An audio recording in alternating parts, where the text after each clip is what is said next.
Sí, doctor, pero es que no veo la presentación. Ah, ya. Buenas tardes, compañeros. Nosotros somos el equipo número 3. Les vamos a hablar de un tema, como dice el profesor, muy bonito, muy didáctico, aunque sea leyéndolo. Este es ruptura prematura de membranas, ¿no? Bueno, vamos a empezar.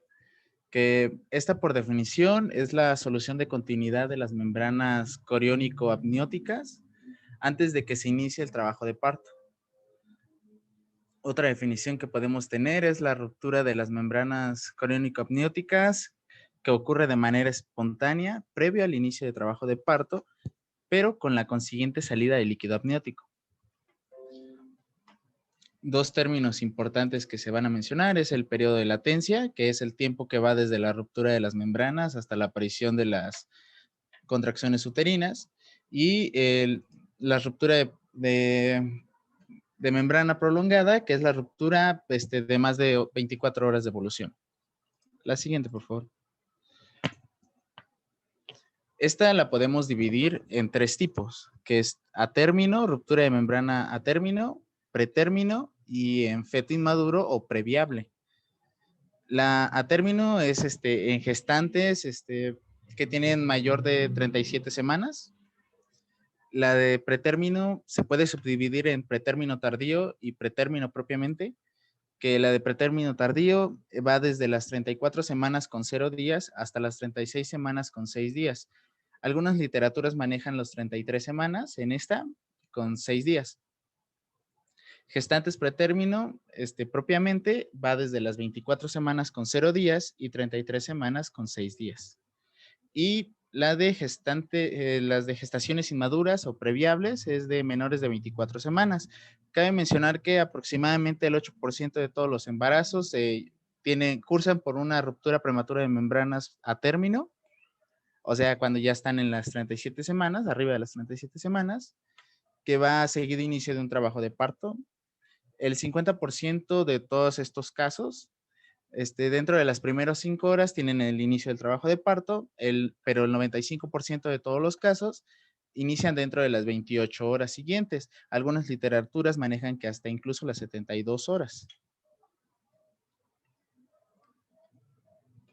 Como epidemiología, pues ya lo mencioné, tenemos que las de términos de todos los casos van a ocurrir en un 8 a 10% de los embarazos a término normales, van a presentar la ruptura prematura de membranas. Esta es responsable del 20% de la mortalidad perinatal cuando ocurre antes de las 32 semanas, la RPM. Espérate tantito. La RPM pretérmino ocurre en un 3 a 4% de todos los embarazos y 2 a 4% de los ocurre en embarazos únicos, y en las de pretérmino ocurre de un 7 a un 20% cuando hay embarazo múltiple, que hay varios fetos ahí. Pero también ocurre que el 50% de las mujeres tendrán un parto dentro de una semana cuando inicia la ruptura prematura de membranas. La siguiente, ahora sí. Tal cual, los factores de riesgo los podemos dividir en tres, que son maternos, fetales y ovulares. Los maternos van a ser principalmente la incompetencia del orificio cervical interino, las hemorragias. El principal factor de riesgo de estas RPM van a ser siempre las infecciones genitales maltratadas. Ahí viene el ITU, que es la infección del tracto urinario, las vaginosis de tipo bacteriano, también los traumatismos, los hábitos nocivos. Entre estos está el consumo de cigarro, el fumar, y las miomatosis uterinas, que las miomatosis, recordemos que son tumores que crecen en el útero. En las fetales vamos a tener que sean casos de gestación múltiple y distocias de presentación, como ya lo vimos anteriormente.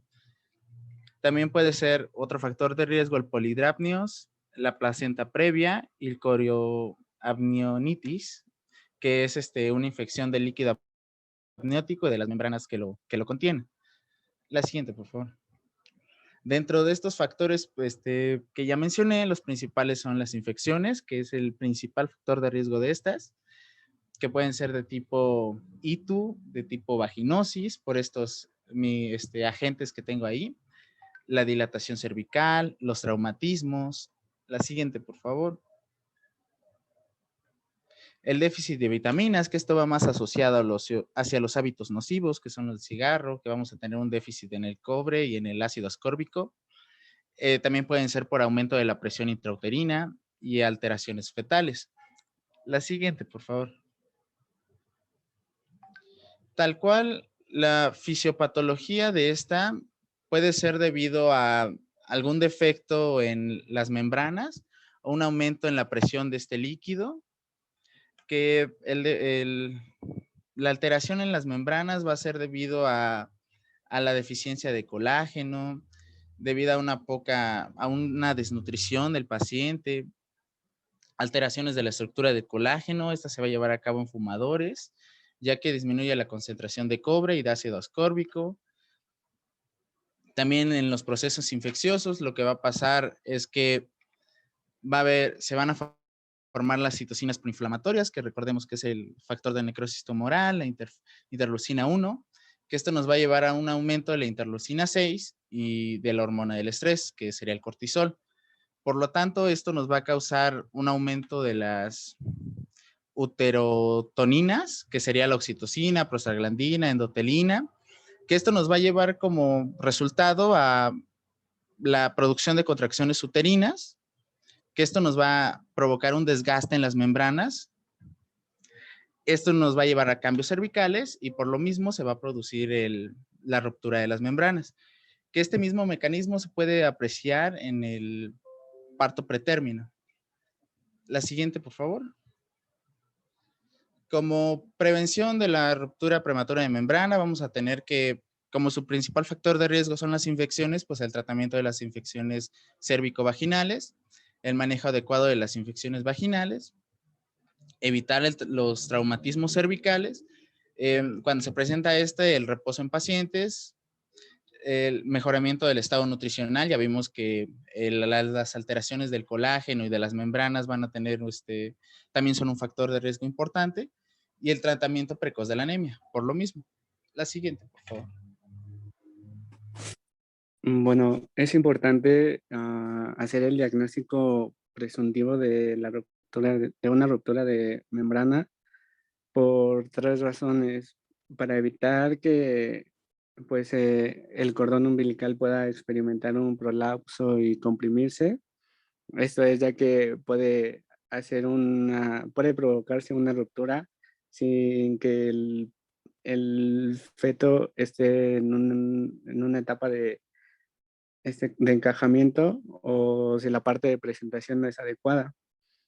También porque puede ser probable que el trabajo de parto comience aun si el embarazo no está cerca de llegar a término o incluso si está a término.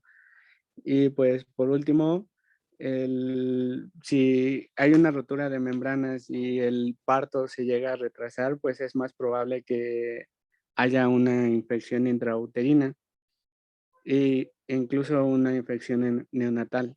A medida que nosotros aumentamos el intervalo o el tiempo de espera para que se lleve a cabo una expulsión. El mejor diagnóstico o la mejor vía por que nosotros podemos diagnosticar esto es por una buena historia clínica y un examen con espéculo. Principalmente las preguntas que nosotros nos pueden importar es el color del líquido que se le ha salido a la mujer, así como el olor y cuánta cantidad. Esto es porque se puede diferenciar del olor y el color como de la orina y pues de la cantidad a sí misma, porque es una cantidad excesiva. Se dice que debe de mojar los muslos e incluso el piso, cuando es lo que se le llama cuando se le rompe la fuente, ¿no? También la fecha y la hora del comienzo de pues sí, de la salida del líquido, esto para saber cuánto tiempo ha pasado y así evitar alguna infección o incluso para ver si ya es viable administrar antibióticos. Y pues también si fue una pérdida espontánea o o fue por algún traumatismo, como ya lo dijo mi compañero. También esto debemos de hacer un examen con un espéculo estéril, donde se va a diagnosticar si el líquido amniótico se acumula en el fornix. Nosotros en el fornix posterior. A ver si puedo aquí pintar. Aquí nosotros al momento de meter el espéculo, pues obviamente en el fornix posterior ahí va a haber un cúmulo de este líquido y pues nosotros vamos a ver si fluye un líquido por el canal cervical. Podemos decir que pues hubo una ruptura previamente. O también por la maniobra de Valsalva. Esto es colocar de igual manera el espéculo y provocar que una presión intraabdominal, que la madre puja o tosa, y eso para ver si hay una salida de líquido a través de igual manera del cervix y del canal vaginal. Aunque pues se han recomendado también otras maniobras donde nosotros metamos la mano y como que subamos el encajamiento la presentación, perdón, para ver si hay salida. No se recomienda porque podemos nosotros causar una infección hacia el neonato. Entonces, pues se recomienda que el diagnóstico se haga con un examen por espéculo, que sea estéril y por historia clínica. La siguiente, por favor.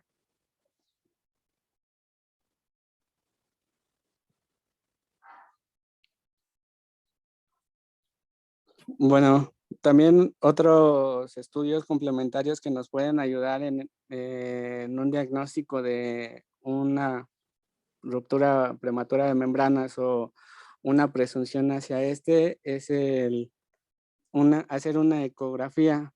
No es un diagnóstico que nos diga 100% preciso que ha sufrido una ruptura, pero es de gran utilidad porque orienta hacia la posibilidad de esto, ya que va a presentar un oligoapnios y pues es más útil a aquellas pacientes, como ya dije, que haya una disminución del líquido amniótico en el fondo del saco vaginal y pues va a haber ¿cómo se llama? Por un medio de índice se dice que es un índice de Phelan menor, donde vemos que hay una presencia de oligoapnios y este puede ser presuntivo para presumir a una ruptura previa. Aquí, como vemos, hay una disminución de líquido amniótico, como vemos.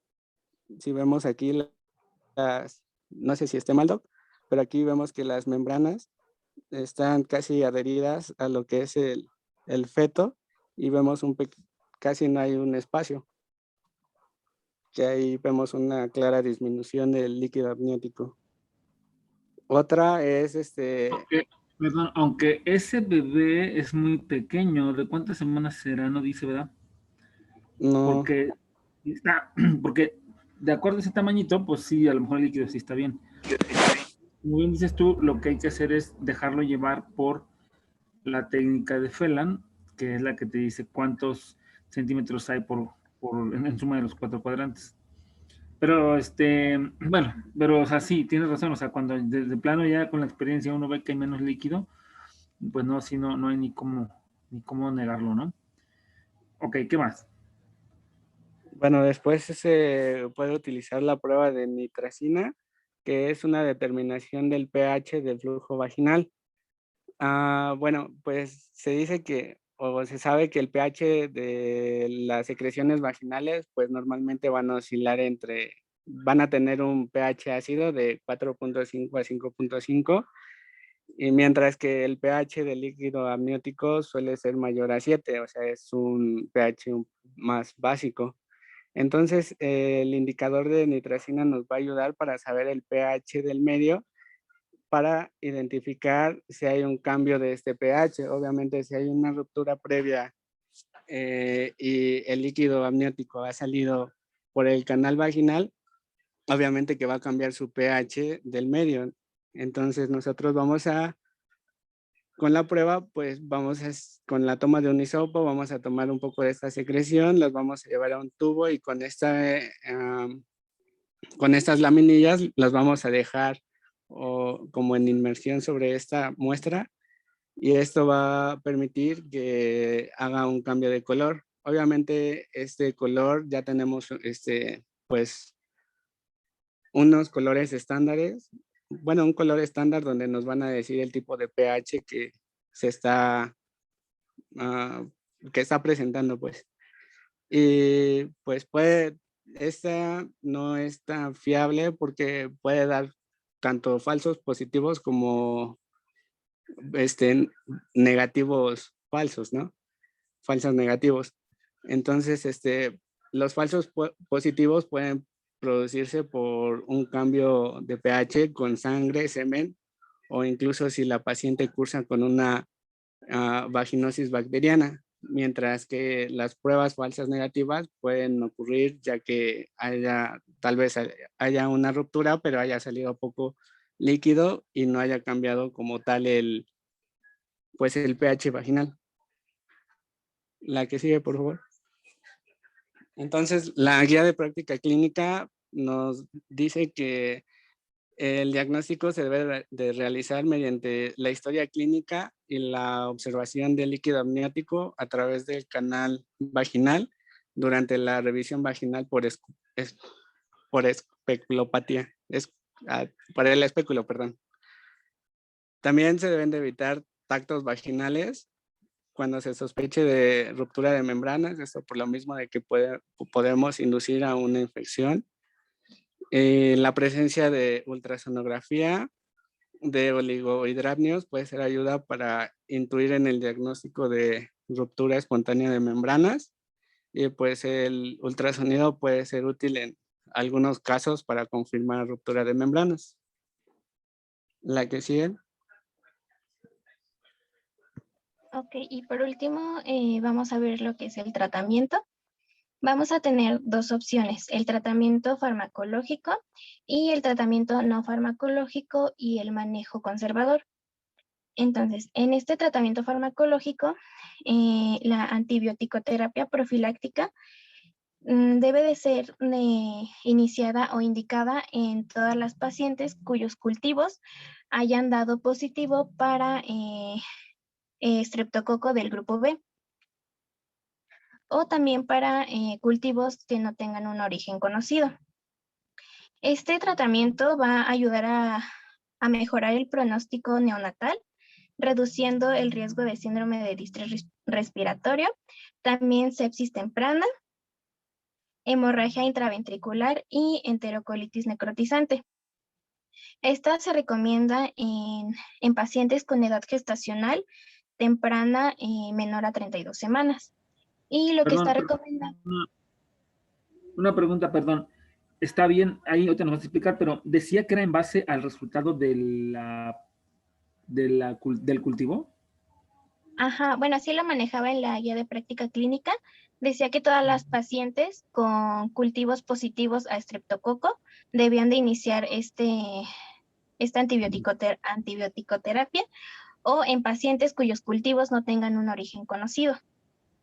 Pero entonces, o sea, ¿se manejaba eso en la ruptura de membrana o en la paciente con infecciones vaginales y así, o cómo?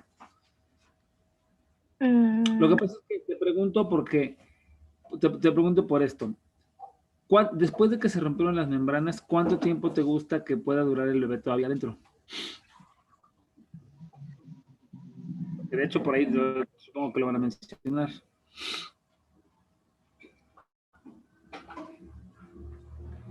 Ayer vimos que después de ciertas horas es potencialmente infectado. ¿Cuántas? Después de 2, ¿no? No, de 6 dijimos. Ok, después de 6. Aún así, todavía puede durar más tiempo dentro de la pancita, del útero. ¿Cuánto tiempo? Eso no viene en otra diapositiva, ¿no? Bueno, pueden ser hasta 7 días, a lo mucho. ¿Y tú sabes cuánto se tarda un cultivo en obtener resultado?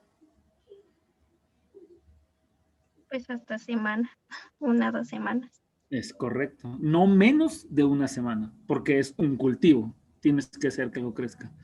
Por eso es que, a ver si vemos ahí el contexto de esa parte de la guía, no sé si se refiere, pero casi me atrevo a asegurar. Mira, el 95% de las rupturas de membrana nacen en 48 horas. Entonces, no hubo tiempo para hacerle un cultivo. Entonces, hay que modificar ahí, leerle bien, no vamos a ver la bibliografía si luego nos pasas bien en dónde dice, porque a lo mejor el contexto era otro. Me refiero que a lo mejor se refiere a pacientes que tienen antecedentes de infecciones vaginales repetidas, es así. Pero si tiene, imagínate, o sea, llega a urgencias, 1 litro de agua, y hasta tú lo tocas y se llama, tiene un nombre la maniobra cuando sale, le metes, le haces el tacto y sale el chorrazo de agua. Ahorita la van a revisar cómo se llama. Entonces ahí, ni modo, el pensamiento no es cultivo rápido para ver qué antibiótico le vamos a dar en 7 días. No, pues no. En 7 días el bebé o ya nació o ya se murió. Entonces no creo que la guía se haya referido así. Vamos a revisar luego ese contexto. Pero en ruptura de membranas, no te vas a esperar a un cultivo, por el amor de Dios, para poner una terapia. Luego revisamos ahí, bueno, síguele. Todo eso está súper requete bien, pero sí quería aclarar eso porque imagínate, no, pues en 7 días le ponemos el antibiótico, pues no. Ok, hay que revisar bien qué decía esa guía o a lo mejor se refiere a otra cosa. Adelante. Bueno, dice profilaxis intraparto. Oye, pero ahí no dice intraparto, ahí nomás dice antibiótico, terapia profiláctica, ¿no? Sí, No veo la palabra intraparto en todo me ese. faltó poner eso. Ok, intraparto. Es que yo le quitaría el intraparto, porque eso daría a entender que nada más así tiene trabajo de parto. Pero la ruptura de membranas no es igual a trabajo de parto, ¿eh? O sea, tú puedes tener una paciente sin ninguna dilatación, ni contracción, ni borramiento, y se le rompió todititita la fuente, se le salió toditita el agua. Haz de cuenta, tú le haces el ultrasonido y está la piel pegada a la placenta, así no hay bebé, no hay ni una gota y no tiene trabajo de parto. Entonces, qué bueno que no le pusiste intraparto, porque esa es una definición un poco incorrecta, porque tal vez es de una traducción de la bibliografía. Pero bueno, así. Ok, bueno. Lo que se recomienda es penicilina 5 millones de unidades vía intravenosa y después se reduce a 2.5 millones de unidades cada 4 horas. También ampicilina 2 gramos vía intravenosa y después 1 gramo cada 4 horas. Eritromicina 500 miligramos vía intravenosa cada 6 horas y en el caso de la clindamicina y la cefazolina se va a utilizar en dado caso de que la paciente sea alérgica a la penicilina.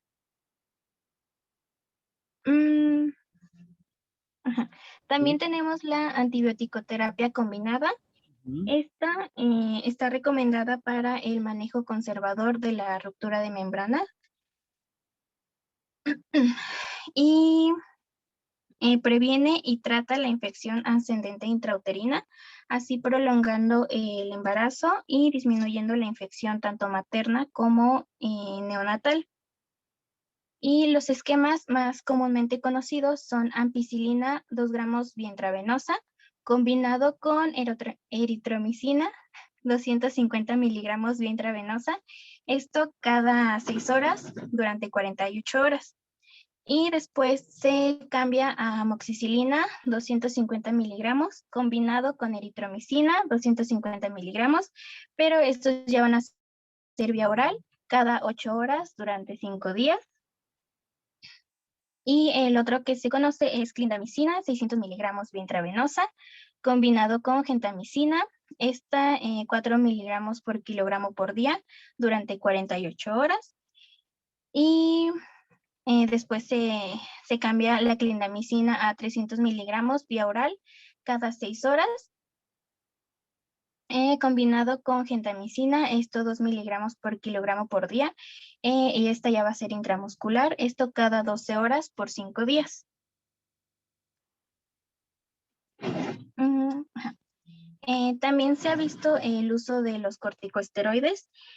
Esto han demostrado reducir la incidencia del síndrome de distrés, también hemorragia intraventricular y enterocolitis necrotizante. Esto sin aumentar el riesgo de una infección tanto materna como neonatal. El uso de corticoides está recomendado en pacientes entre las 24 y las 32 semanas de gestación. Y los más comunes son betametasona, 12 miligramos intramuscular cada 24 horas. Estos son 2 dosis. También dexametasona, 6 miligramos intramuscular cada 12 horas y son 4 dosis.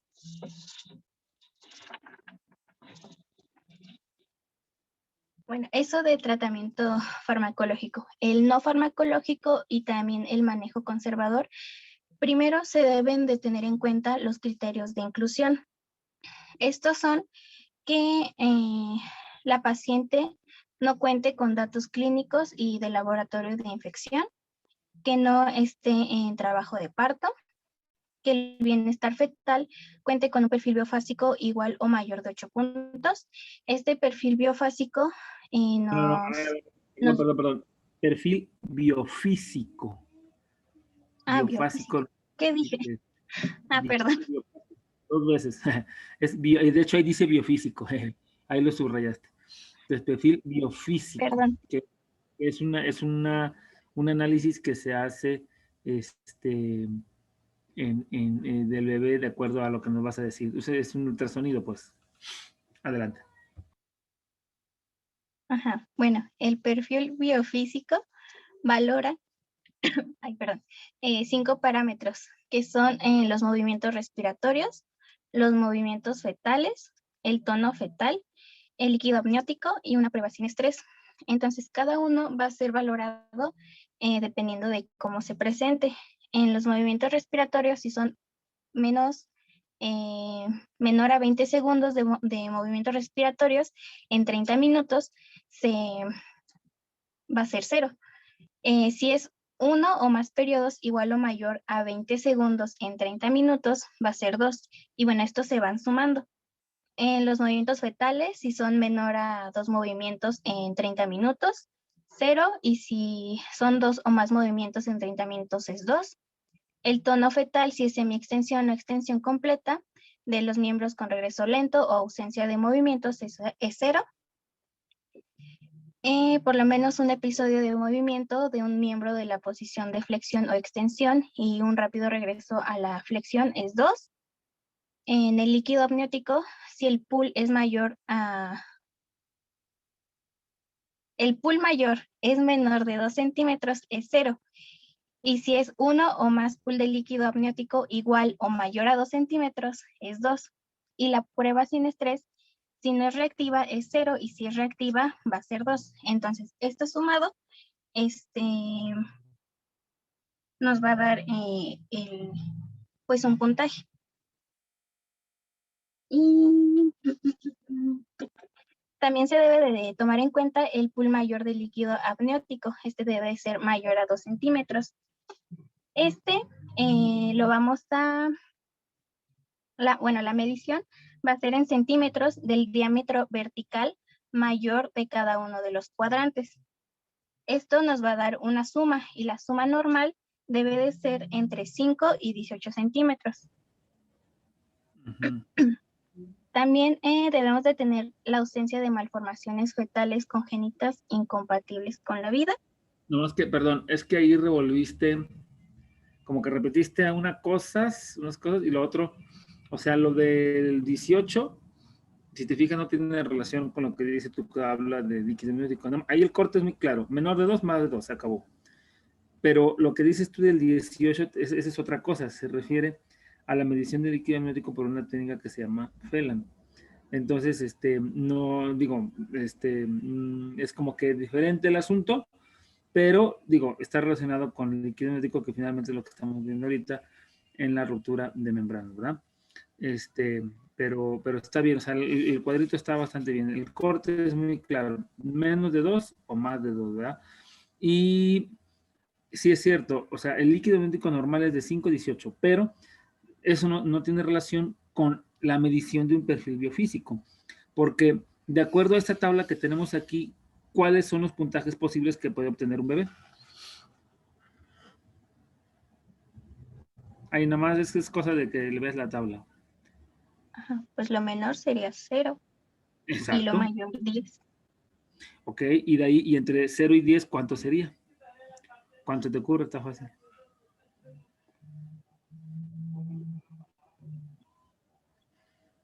¿Cómo? ¿Sí? No entendí. Sí, o sea, ¿cuáles son? Okay, imagínate que haces un perfil físico y te dicen, doctora, ¿de cuánto salió el bebé? ¿Cuánto salió el perfil biofísico? ¿Cuánto se refiere a un número? Ahí te van a pedir un número. ¿Cuáles son las posibilidades de que puedas obtener?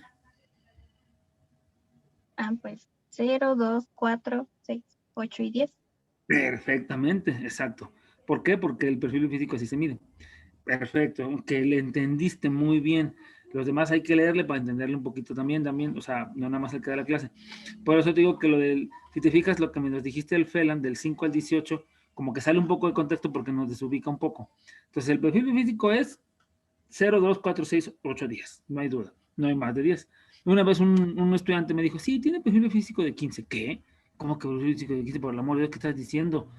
Entonces, hay que ubicar bien lo que estamos ahí checando, ¿no? Entonces, muy bien, está muy bien, lo entendiste muy bien.